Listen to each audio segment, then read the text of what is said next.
This is a follow-on to the earth changes question, but in a different light.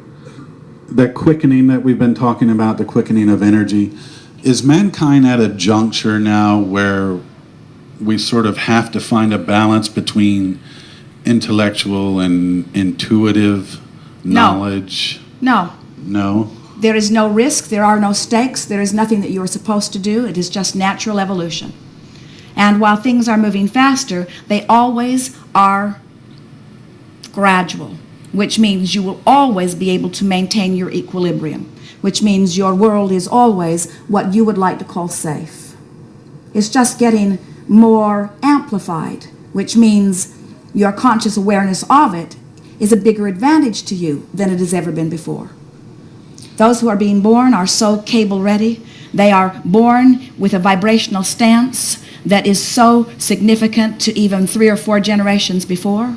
They are ready for this energy. In other words, many like you have been contributing to the increase in the summoning of Source. And some of you have to work pretty diligently to stay up to speed with the stream. The new ones are born into it. They are ready for it. In other words, you prepared it for them and they are ready for it. So they hit the ground running, you see. That's why we love it when a very wise parent does not work too hard in those formative years to try to form the child into the archaic vibrational patterns.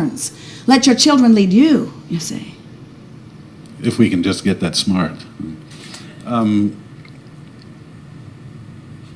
of lost my train of thought here for a minute. Well, we've sort of zapped your brain. You did. We got carried away with that. Our exhilaration of this leading edge place transformed us all into the future for a moment, and it's hard for you to come back to the present. There you are. The 100-mile-an-hour effect that you've been talking about a lot, you know, the effect of hitting the tree at 5 versus 100 miles an hour.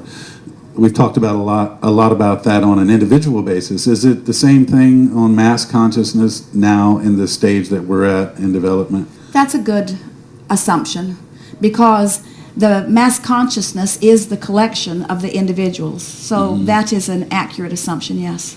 And the best contribution we can all make is just living our lives seeking joy. The best contribution that you can make is tuning to your signal. Because when you think about it, there are all those signals out there, and many of them think they need you to tune to them so that they can feel better. But when you tune to them so that they can feel better, you lose sight of your sensor and your connection, and so then you have nothing to give. So really, our kind and loving words are, we want you to not give a rip about what others want from you.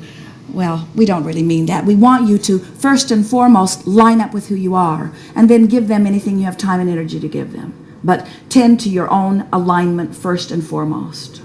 Yes.